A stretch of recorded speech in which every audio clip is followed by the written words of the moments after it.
다시 말씀드리지만 역대기 기자는 성전 중심, 예배 중심의 신학적 관점에서 역대기를 기록하였기 때문에 요시야 왕의 종교개혁은 유다 역사에서 가장 철저한 신앙개혁으로 기록하면서 역대기 기자는 요시야의 종교개혁은 너무 훌륭하였다. 그러기 때문에 역대기에서는 요시야를 집중적으로 다루게 되는 것입니다. 요시야의 종교개혁의 핵심은 하나님의 율법으로 돌아가면 영적 개혁이 일어나 우상을 제거하고 마침내 예루살렘 성전 중심의 순수한 신앙을 회복하는 것으로 말하고 있습니다. 혹시 카톡방에 안 들리시는 분들을 위해서 핸드폰을 한번 껐다가 켜보라고 올려주셨으면 합니다. 역대기 기자의 눈에 비친 요시야 왕은 이스라엘의 모든 왕들보다 유월절을 잘 지킨 왕, 성전과 예배에 집중한 왕으로 묘사하고 있습니다. 요시야의 종교개혁은 특별히 26세 때에 유월절을 회복함으로 온전하게 예배를 드린 왕으로 기록하고 있습니다.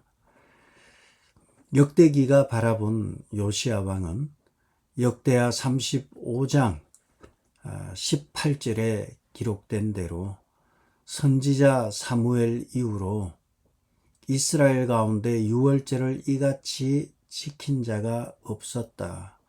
이스라엘의 모든 왕들도 요시야가 제사장들과 레위 사람들과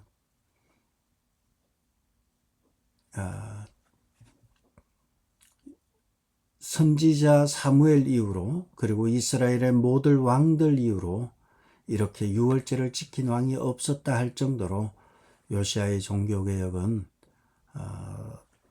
대단한 영향을 미쳤습니다. 그리고 이것을 역대기는 기록하고 있는 것입니다. 역대기의 이러한 극찬의 평가는 역대기 기자에게 예배가 얼마나 중요한지 보여주는 것입니다. 왜냐하면 역대기 기자가 역대기서를 기록할 당시에 유다의 상황은 나라를 잃고 포로로 끌려가서 희망이 없는 가운데 있었습니다. 희망도 소망도 없는 그들에게 유일한 탈출구, 유일한 생존의 길은 하나님께로 돌아가는 길이고 하나님께로 돌아가는 길의 핵심은 하나님께 예배드리는 것이 가장 중요한 핵심이 되는 것입니다. 그러므로 아무런 소망도 없고 아무런 희망도 없는 인생에게 생명의 길, 생존의 길은 유일한 소망이신 예수 그리스도께 예배를 드릴 때 다시 살아날 수 있음을 우리는 역대기를 통해서 보고 있는 것입니다. 또한 두 번째 역대기에서는 요시야 왕은 300년 전에 여로보암 1세 때 예언되어졌던 왕이라는 것입니다. 그리고 300년 전에 예언되어졌던 다윗의 집에 요시야라 이름하는 아들을 낳을 것이고 그가 너 위에 분향하는 산당 제사장을 내 위에서 제물로 바칠 것이다. 그리고 사람의 뼈를 내 위에 사를 것이다. 이 예언은 그대로 성취되어서 역대하 34장에서 제사장들의 뼈를 제단 위에 불사르고 제단을 허물고 그리고 모든 우상들을 빻아서 가루로 만들었다고 요시야는 예언한 대로 이루어졌던 것입니다. 그렇게 여러분들도 이와 같이 철저한 회개와 종교개혁의 결과 하나님께서 유다에게 내릴 진노는 반드시 내리지만 요시야 당시에는 내리지 않겠다 하면서 요시야에게 환난을 보지 않을 것이라는 말씀을 해 주셨던 것입니다. 우리가 또한 이것을 보면서 300년 전에 예언되어졌던 요시야가 300년 후에 다시 태어난 것은 300년 후에 역사 속에 나타난 것은 이렇게 예언되어져 자신에게 주어진 일을 감당했던 요시야처럼 요시야만 그런가? 여러분의 삶도 마찬가지입니다. 요시야라는 유다의 나라를 다스리는 유다의 나라를 받은 사람이 요시야고 여러분의 가정을 받은 사람이 여러분이에요. 한 사람은 큰 나라를 섬겼고 한 사람은 가정을 섬깁니다. 가정을 섬기는 여러분에게 대한 여러분을 향한 하나님의 계획이 있습니다. 그러므로 여러분들도 예언되어져서 주어진 일을 감당했던 요시야 왕처럼 여러분도 특별한 사명을 가지고 이 땅에 왔습니다. 하나님께서 이루신 목적을 이루시는 여러분 되시기를 바랍니다. 그러나 역대기에 눈에 비친 요시야 왕은 사무엘 이후에도 없었고 이스라엘의 모든 왕 중에도 없다 할 정도로 탁월하게 하나님의 역대기 기자의 눈에 들었습니다. 하나님의 마음에 들었습니다. 그러나 요시야 왕의 결정적인 실책으로 말미암아 그는 죽음을 당하게 됩니다. 그 이야기가 35장에서 기록되어져 있는데 내용은 이것입니다. 국제 정세를 잘 알아야지 이 내용을 이해할 수 있습니다. 제가 지금부터 하는 얘기를 그냥 이야기 듣듯이 역사 이야기 듣듯이 들어주시면 되겠습니다. 이스라엘은 사통팔달의 위치에 접해져 있습니다. 남쪽으로 쭉 내려가면 애굽으로 이어지는 이집트로 이어지는 아프리카와 관련이 되고요. 또 지중해를 끼고 가면 유럽이 관련되고 그리고 팔레스타인 그 이스라엘 백성이 있는 그 지역은 아시아가 되죠. 거기서 동쪽으로 가면 극동아시아가 되겠죠. 이러한 교통의 요충지가 바로 팔레스타인입니다. 그러다 보니까 전쟁의 위협 속에 늘 살았었습니다. 그러는 중에 남쪽에 있는 애굽이 동쪽에 바벨론이 급성장하자 북쪽에 있는 아수르와 연합하여서 바벨론과 싸우려고 하였던 것입니다. 이것을 갈그미스 전투라고 우리는 부릅니다. 그래서 애굽과 북의 아수르, 물론 이 당시 아수르는 거의 지리멸렬해 버렸습니다. 역사 속에서 아수르는 이스라엘을 많이 괴롭혔습니다. 남유다의 입장에서 보면 형제국인 이스라엘을 북이스라엘을 그렇게 괴롭힌 아수르 사람을 싫어했습니다.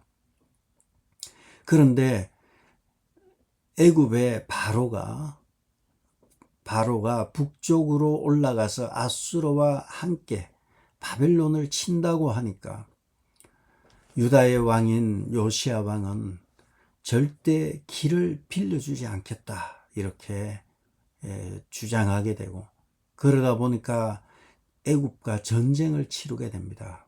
이 전쟁에서 요시야 왕은 변장을 하고 전쟁터에 나갔지만 화살은 기가 막히게 변장한 요시야 왕을 맞추게 되고 요시야 왕은 돌아와서 죽음을 맞이하게 됩니다.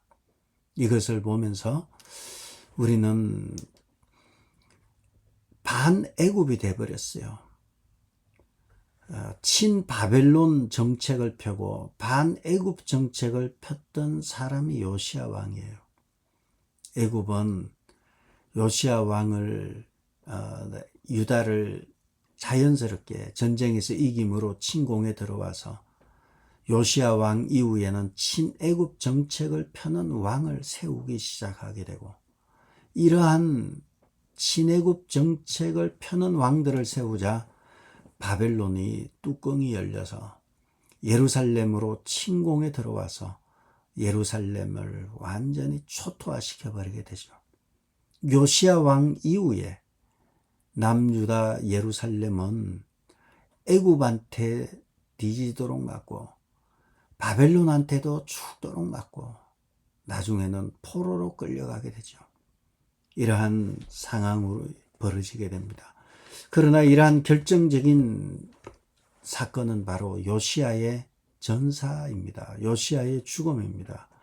요시야가 이 머깃도 전투에서 출전만 하지 않았더라면, 그리고 전쟁에 참여해서 죽지만 않았더라면 개혁은 좀 더 갈 수가 있었습니다. 그러나 전쟁에 참전함으로 인해서 장렬하게 죽음을 맞음으로 그 이후의 유다의 역사는 처절한 역사, 아주 너무 말로 표현할 수 없는 큰 참화를 겪고, 지금도 이란과 그 중동에 있는 사람들은 솔직하게 말해서 무슨 죄가 있겠어요. 자고 있는데 폭탄이 터지고, 그냥 터져서 도망가는 것도 아니고 맞아서 머리를 다치고 몸에 파편을 맞고 말할 수 없는 슬픔과 아픔을 겪는 거예요. 우리는 한 사람 한 사람의 아픔과 슬픔을 생각하면 너무너무 마음이 아프죠. 왜 저렇게 아파하나. 그러나 이것을 큰 하나님의 눈으로 이것을 우린 봐야 돼요. 전쟁의 참화라는 이러한 그 역사 속에 있는 우리의 아픔도 있지만, 하나님의 눈으로 보면 어떤 면에 있어서는 하나님께서는 역사를 하나님의 식으로, 하나님의 뜻대로 무덤덤하게 끌고 가시고 계시는 것입니다. 이스라엘 백성이 당한 그 말할 수 없는 고난들, 한때는 아수르가 그렇게 괴롭히더니 이제는 애굽이 와서 우리의 왕들을 치들 멋대로 세우는 거예요. 근데 마음에 안 든다고 친애굽 정책 펴는 사람 세우고, 아니 애굽에 맞아도 아파 죽겠는데 바벨론이 쳐들어와서 예루살렘 성 벽을 다 헐어버리고 성전을 불태우고 우리의 대통령 우리의 왕인 시드기야는 아들을 다 죽인 뒤에, 다 보게 한 뒤에 두 눈을 뽑아가지고 얼마나 아팠겠어요. 두 눈을 뽑을 때 어떻게 뽑았나 모르겠어요.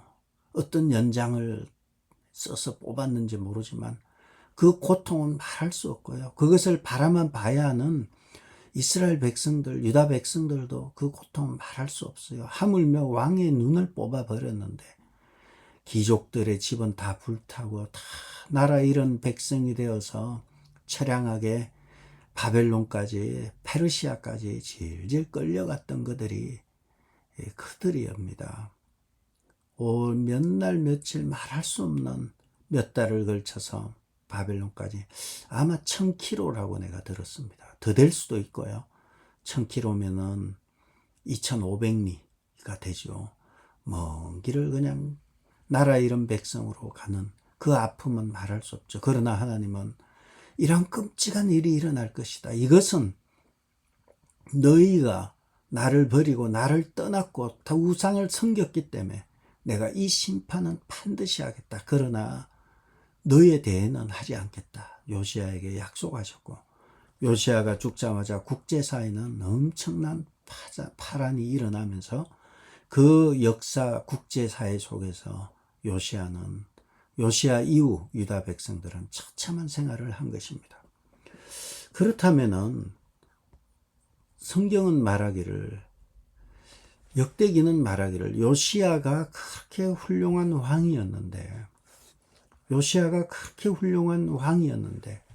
유다 역사에서 가장 철저한 신앙개혁을 한 왕이었는데 어쩌다가 이런 판단을 했을까?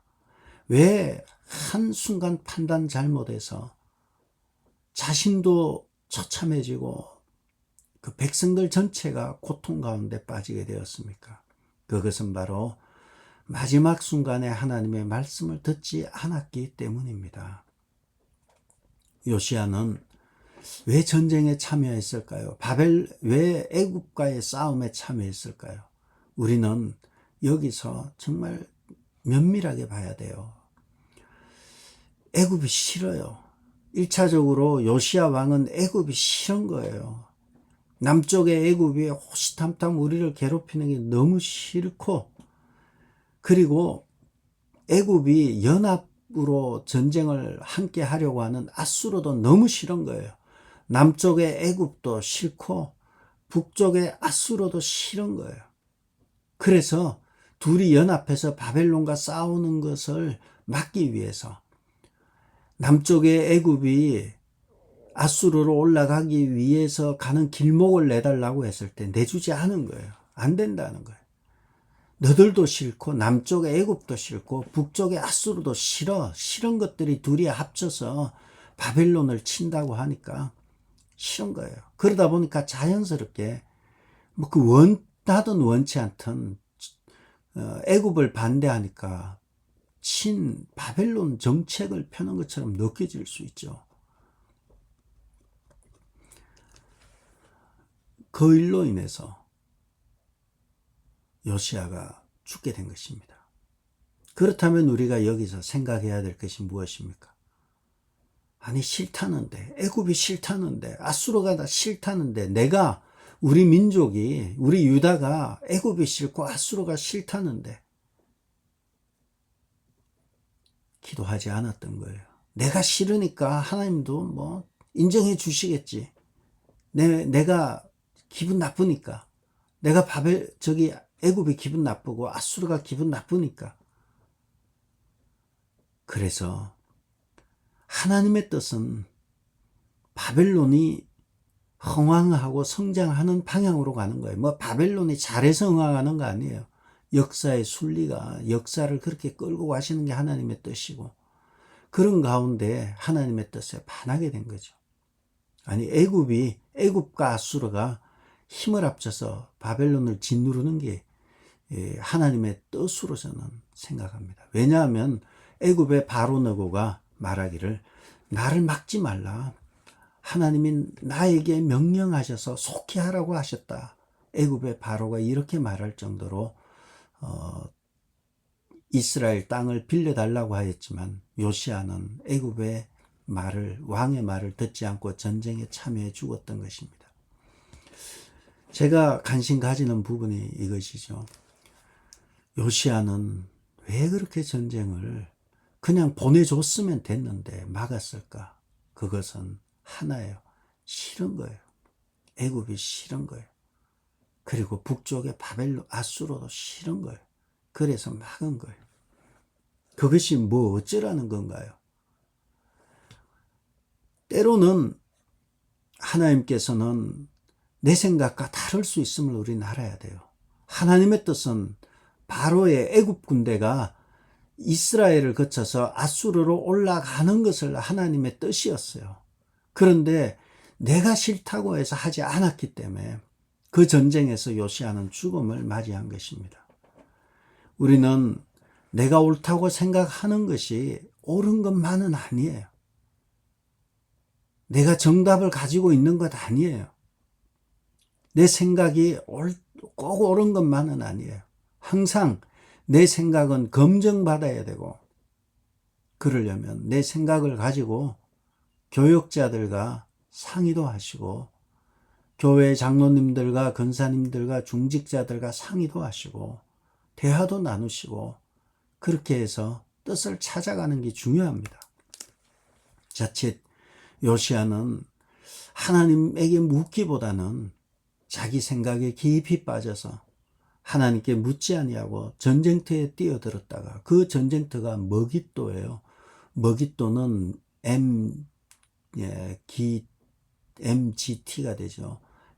머깃도, 이것은 아마겟돈을 의미합니다. 그래서 뭐 지금이 중동 전쟁이 마지막 아마겟돈 전쟁이다 뭐 이렇게 말하는 분들도, 그렇게 주장하는 분들도 있지만, 뭐 주장은 자기 생각이니까 막을 길은 없죠. 주장하니까.